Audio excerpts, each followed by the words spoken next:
everyone. Welcome back to But Did You Die? With the Jet Sisters. You'll never guess where we are. We're at TPC. That's a golf spot. Something's happening. What is it? Oh, it was really close. Oh. Welcome to episode 11. We're going to go watch some golf, but now back to your regularly scheduled podcast. Wow. And we're back into our podcast spot like magic. I will never, ever go to the TPC ever again unless I am in a suite, because that was the best. We like golf now. That was a big surprise of the day. We're literally watched all day. How long did you think we were going to be at the golf tournament, Rachel? Well, truly maybe 2-3 hours, and we were there for the entire day. But let's save that. Let's save more about the Players Championship for later in the show. Yeah. Before we get into our fun topic and everything, I just want to talk about this epic weekend we've just had besides TPC. Can you believe I found a beef broccoli recipe and I'm making it right now? That is not where I thought you were going with that. No, I cannot believe that. It still amazes me that you're an adult. But for real, can you believe that your book launch party was this week and it went amazing? I don't even know where to begin. It was so much better even than I could have expected. It was just so lovely and everybody was there, and I don't know. I don't even know how to describe it because it was an out-of-body experience. Everyone kept asking me, like, how do you feel? I'm like, it was such a, I don't know. I never felt that I just never felt like that before, so it was just a whole thing. And this week, I've seen my book in a bookstore for the first time. I've signed my first books. I've hosted my first book signing, and I've done my first book reading. It's just all a wild experience. Very, very wild. Yeah. Even when we got there, so you had your book launch party at San Marco Books. Yes. And we arrived and we had our cookies and our copies of books, and it was kind of like, what do we do now? Never done this before. But I think it went off really well, and it was super cute. And I was sweaty for you as you were reading your book, but I was so sweaty. I had friends that cry about, they'll cry about anything, and they're just on the front row crying as I'm reading. And so I'm like, that's crazy. And then there's my 10th grade history teacher, and he's like, we're so proud of you, Orth. And he's so excited. And Dad's just like, yeah, it's my girl. And this book's about me. Can I just point out that I couldn't have gotten any of it done if you were not there, because we arrived 45 minutes early, and so did everyone else. So I just started talking to people, and Ray just started putting all the things out, and my husband and her husband, they just set the tables up, and Rick had this gorgeous cake commissioned, and it looks like a book, looks like my book. Somebody even thought it was the manuscript, did not know it was cake. And so we had to put that out, and we put the beautiful cookies out, which thank you for saving me a couple, because they were hot commodities and they went real fast. And then everybody was bringing flowers, and so we're like, where do we put everything? It was a trip. I think it's important to note that the bookstore sold out of your book that night, which is a big deal alert. And also Barnes & Noble sold out. The Barnes & Noble in Town Center sold out of your book. The Thursday it came out. Yeah, they did. As a matter of truth. That is the truth. True. There was one copy. It's gone. I will say San Marco Books is ordering a whole bunch more, and I'm going to go in and sign all of them this week, so they will have signed copies if you want one. And if you're not a local, you can get your signed copy from them, and they'll ship it to you. So that's exciting too. I didn't know that. That's cool. San Marco Books hosted us and they were incredible. Support your local bookstore. If I've learned nothing else in this journey is that local bookstores are amazing and they are keeping authors afloat. So definitely support your local bookstore, and have to thank MedJet because, drum roll please, they are actually sponsoring my book tour, and they will be the reason that I get to come visit a local bookstore near you sometime in the next few months. So if there is somewhere, if you're listening and you want me to come to your town and do a reading or a Q&A or, I don't know, like a tap dance or some kind of TikTok dance, then that is a good way. Just drop me a note and let me know where you live and what your local bookstore is, because I can get in touch with them and then I will come visit you. I love it. Thanks, MedJet. I would love you to do a tap dance in a bookstore. All right, Ange. I've had it with your book. It's over. No more. Let's never talk about it again. This is officially the end of Ange's book podcast. Let's get back to... We have to talk about the travel news of the week. And Ange, I'm going to let you dive into this one.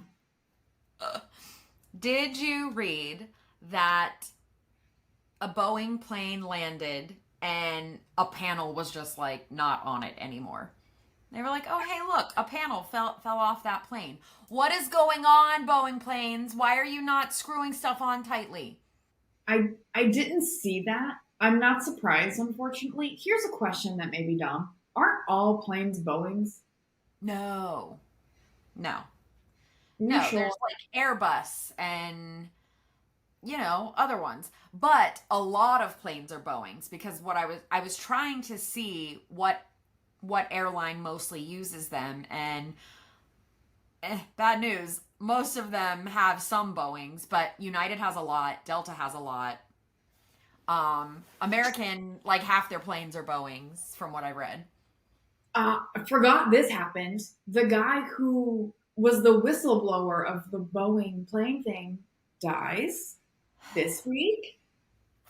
Like, isn't there was a whole trial about it, and he was testifying, and he killed himself? Sure, just like Jeffrey Epstein. Listen. Something is afoot, people. I'm scared of flying. Welcome to our travel podcast. Right. Disasters. It just seems like there's this systemic problem at Boeing. And I'll be honest, I haven't done the deep dive rabbit hole that I usually do, but clearly there's something wrong. If doors are falling off and panels are falling off mid-flight and people are killing themselves during whistleblower depositions or whatever, like none of that is okay. So yeah, I'm a little weirded out about the whole flying situation, and I don't know what kind of airplane it was, but there was some really severe turbulence on maybe like an Air New Zealand flight. I barely read the headline, but like 50 people were pretty seriously injured due to turbulence. Well, turbulence doesn't have anything to do with the plane. No, definitely not. But like, don't take your seatbelt off and wear a helmet. How do you tell if you're on a Boeing? You can usually tell when you're booking your flight. It'll tell you what the flight equipment is. So that's one way people know how to choose a seat, if the bulkhead is good or bad, or if your window seat is actually one of those fake ones it's a window, but really it's the wall. You can kind of dig more into that as you're booking, which is only so helpful because, as you know, sometimes you get bumped to a different flight or things get all moved around, and you can plan all day to be on the exact kind of plane you want to be on. But once you're in the airport on your journey, you just don't know. And are you going to say, well, I'm not getting on a Boeing, so I need the next whatever is not a Boeing? And I mean, yeah, right. No one's going to play that game probably. So I should also say no one was injured in this mysterious panel falling off. Fortunately, like luckily, it didn't chop anybody on the ground. Can you imagine? You're just like out for a run trying to get fit and you get whacked by a Boeing panel? Not awesome. But I don't think that happened to anybody. At least no one's been found whacked. Yeah, not awesome. Unless it was the whistleblower. Like, it was morbid. Full circle. That's too much. That's too much. Wild. I imagine we will have more news of Boeing planes because I don't think anything's happening. No one's doing anything. Well, and who's gonna come forward and say, guys, we're not tightening the bolts very well if what happens to that guy is that, right? Like, so the systemic bad management continues. Well, now I'm sad. Yeah, we should start this episode over. Let's go on to our next topic. All right, let's talk about something happier. Let's talk about the weekend and what happened, because I think this whole weekend turned into something completely different than we expected, which is turning into what we're talking about this week. But before we get into it, let me back up. Angie had her book launch, so Ben and I drove up to Jacksonville to, of course, be a part of that. We talked about that already. That was amazing. TPC, which is the Players Championship, was happening in Jacksonville. And Ben said, oh man, I sure wish we could go. We went. We ended up going. And you got an email. And it was just like, hey, it was vague. And I was like, this can't be, because literally Ben had just been like, the only thing I ever want in my whole life is to go to the TPC. It would be a dream someday to go to the TPC. And I was like, I didn't even know it was this weekend. I am the worst about events, concerts, festivals. I never know when things are going on. We got invited by Barbados Tourism, sent me an email, and they have a partnership with the PGA that is relatively new, I think, because they have a handful of golf courses in Barbados. And so they're doing a partnership, and so they have a media suite. And I was like, I don't even know what that means. I don't really know much about big golf tournaments. I'm like, yeah, I guess, yeah, okay. So I'm messaging back and forth with them, and I don't want to get Ben's hopes up, but I'm just kind of like, Ben, if hypothetically we could go to TPC this weekend, would you be into that? And Ben's like, yes, yes, of course. And so he didn't even believe it until we were like walking into the gates. And then he was just, it was very adorable. I like making people's bucket list dreams come true. It was very much fun. So we got to go, thanks to Visit Barbados, and went to their media suite and got to see their, they had like panels of their different golf courses, like blown up on the walls, and that was it. And we had the most spectacular view of the 16th, where the golf happens, and the 17th. Oh yeah, but also the rest of it. Yeah, it was we were overlooking the 16th and the 17th hole, which I'm pretty sure the 17th hole was like the most famous hole. It's absolutely one of the most famous holes in all of golf in all of the world. And we just got to look at it all day because it's the island green. So you hit it sort of over the water and you have to land it on this, I guess that's what it's called, island green. I don't know. That's what my smoothie is called. I never knew that my favorite smoothie had anything to do with golf. Now I know. Really, really neat. That was Ben's dream up until, yesterday when we did it. His new dream is now to play golf in Barbados. So I gotta make that happen. Well, and that's the whole fun thing is we didn't ever think about that before. And now we're like, Barbados, they have a monkey golf course. I don't know if it has anything to do with monkeys being on it, but it looks pretty cool. And our parents, who are not as well traveled as us, but they've been a few places, they went to Barbados, I think before you were even born. They went on a surf trip to Barbados, and I distinctly remember them talking about the monkeys that were like trying to sneak in their room or something. So I've always wanted to go to Barbados and see the monkeys, and now golf. Maybe I'll learn to golf. We ended up staying in the suite most of the day. Yeah, I thought we would stay for 2, maybe 3 hours. We got there at 9. We left at 5. That is how much fun we were having watching golf. I didn't want to leave. No. We kind of had to get back to the dogs, but I was like, we have to stay the whole time. What if we miss a hole-in-one? Kept waiting for Tiger Woods to show up. And Ben's like, you get it. Yeah, exactly. Ben is so happy. No one is more grateful to Barbados tourism than Ben Miller is right now. All of that was cool, but another cool thing is who showed up in our suite. for you Jacksonville Jaguar fans, freaking Trevor Lawrence was there. Just chilling in our suite. Yeah, I really wanted to ask him if he was here because he wanted a picture with me because I'm a best-selling author with a #1 new release. And then I chickened out because that would be so weird. That would be super weird. That would be so weird. But yeah, it was really, really cool, which got us thinking, how many other cool things are there to do in Jacksonville? Full circle, welcome to our topic of the week, things to do in Jacksonville. First of all, swing by your favorite local bookstore and pick up favorite local author's book, Flirting with Disaster. That's like the numero uno thing today to do on TripAdvisor. It's just like go buy Angie Orth's book. The second thing to do on TripAdvisor is Caddyshack. Actually, that's the real first thing to do. But yes, the Caddyshack Ranch is a big cat rescue, and it's definitely the top thing to do in Jacksonville. They have tigers. They have lions. They have a bear or two. They have like leopards and pumas and panthers and Arctic foxes and what is the name? And what do you do?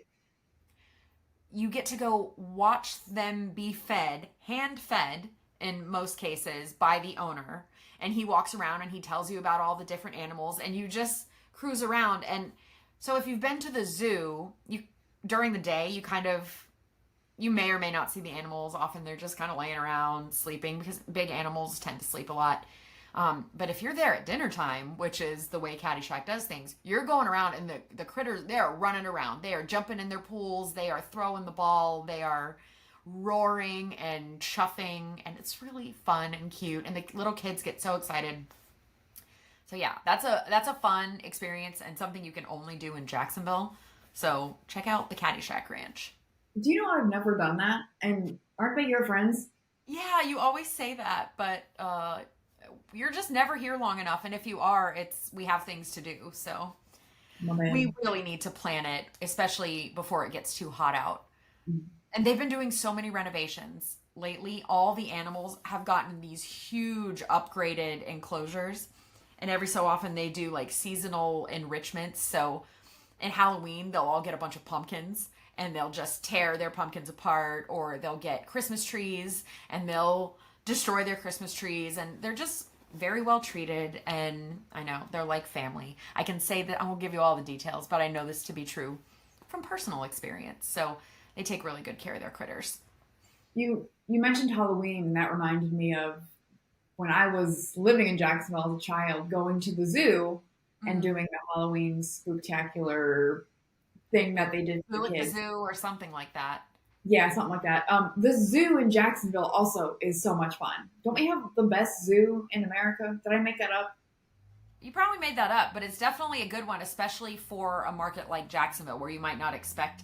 It's a lovely zoo, and they are starting to do a lot of seasonal things, like light where you go at night and it's all lit up and it's cool. Yeah. Here's a fun fact you might not know about Jacksonville. Jacksonville has the largest urban park system in the nation. Would you believe I knew that? Yeah, you probably did know that. There's 80,000 acres of parks. Did you know that? That's a lot of acres. I didn't know the number, but I knew there were lots of parks. 2 are national park sites. There are 7 state parks and 400 city parks.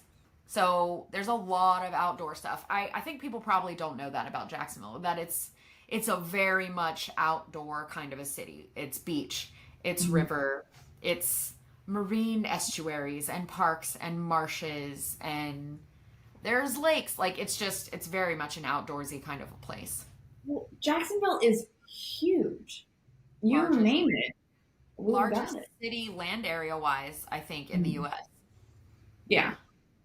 I mean, you My can mom's drive. like, how long is it going to take to get there? Nah, I'm not going. Yeah, Like, you can drive from one end of Jacksonville to the other, and it will take you 2 hours. It's just a very big, sprawling space, but there is a lot of green space and a lot of water and all of that. Like miles and miles and miles of beaches, which is another fun thing to do, a fun thing people come here for. Do you have a favorite beach? Mickler's Landing is a good one if you're looking for shark teeth. That's a very good one. But I mean, you've got Atlantic Beach, you've got Jax Beach, you've got Neptune Beach, you've got Hannah Park, and Amelia Island, and St. Augustine. Like, it's just beach, beach, beach, beach, beach. So, kind of spoiled for choice, and can't go wrong, and just like road trip it out. Everyone loves the beach. Kids love the beach. Adults love the beach. College students love beach. I think Jacksonville has 3 colleges. There's Jacksonville University, JU. There's UNF, North Florida. And then there's FSCJ, which is the state college. Yeah, sounds good to me. We also have like the Mayo Clinic, which is an incredible research facility and all the best doctors, and you wouldn't even think about that because it's just such a big town, you know. There's pockets of everything. We've got one of the biggest golf tournaments in the world that I forget about every year. You know, we have this big stadium with, I don't know if this is still true, but it used to be true that we had the biggest like HD TV screens in the world. And it's probably not true anymore. I don't think it's true anymore. I think recently somebody else.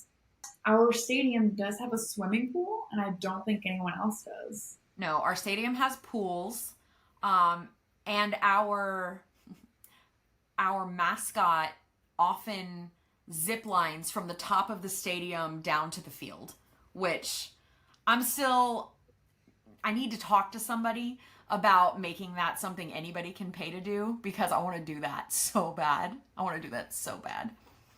That's how I'm going to celebrate like my next book deal. I'm jumping off the stadium into the middle of a Jaguar game. And be like, "Hi, Trevor Lawrence. I'm here to give you my autograph." Hey, Jacksonville's cool. We just listed a whole bunch of things. And I'm sure you have a blog post about all of the things to do in Jacksonville, where to stay. A blog post? Surely. My friend, I have a blog. Oh, yeah. I have a whole website called JacksonvilleTraveler.com. Have I updated it in a year? No, I've been writing a book. But now that I can see daylight again, maybe I'll get back onto that, and I'll go back to being my Jacksonville expert kind of a self. So there you go. Yeah. If you need tips, tricks, ideas, links, things, we'll link it somewhere. You can find it. Show notes. But it would not be But Did You Die podcast without talking about the disaster. Dun, dun, dun, dun. One time there was a fire in Jacksonville in 1901. It was a great conflagration. We weren't there, but that is probably the main disaster Jacksonville is known for. If I said that this fire destroyed 146 city blocks, more than 2,000 buildings, and left 10,000 people homeless, how long do you think this fire was burning? Is this like a word problem? Do I need No, I just want you to guess? Just guess. How long with all that much stuff? Mm-hmm. I don't know. What, like a week? It was 8 hours. That is how fast it happened. Well, it was a stove. There was a little flame that jumped over to some moss that was drying for a mattress factory. All of Jacksonville just up in flame, literally. Truly. And that's when the majority of Jacksonville was concentrated in what is now downtown. So every historic building pretty much was gone. We lost the majority of historic buildings. So there's not many buildings older than that in Jacksonville. There's definitely some in other neighborhoods and a few that survived, but the majority of our interesting architecture is from post 1901 because it was just all burned up. And did you know that the fire was so big that the burning, glow from the burning embers could be seen in Savannah? That's insane. That can't be true. There's really no way to fact check that, but that is what legend says. And you could also apparently see the smoke from North Carolina, which that doesn't surprise me now because, like New York City will be getting smoke from Nebraska or something. I don't get how any of that works, but. No, but that was a recent thing. Remember, there was so much smoke up in like Canada that it was coming down here. Yeah. So I don't know. I kind of believe that. It's possible. I don't know about the burning embers, but if your whole entire downtown was on fire, I guess maybe it's possible. Yeah. I don't know. But you can take architecture tours now and see whatever is left, which would be interesting to see, but we had some architects come in after and kind of start rebuilding things.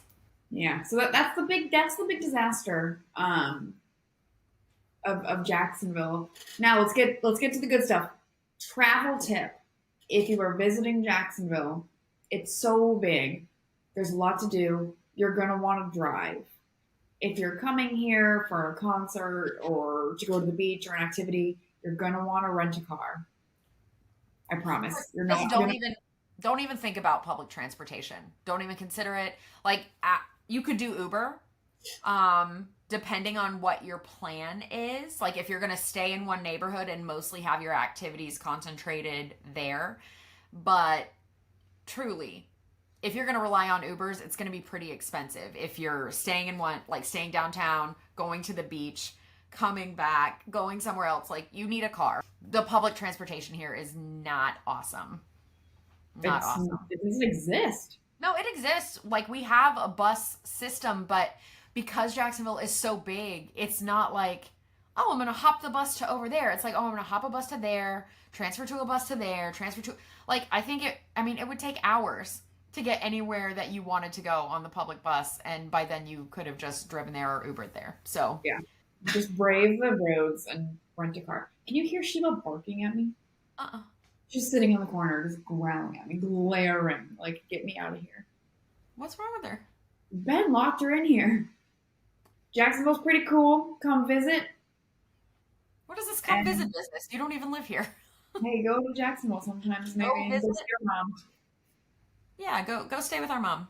Actually, Rick and I have an Airbnb here, so if you ever do come visit, give me a call and maybe I can give you a friends and family discount. Why not? Very good.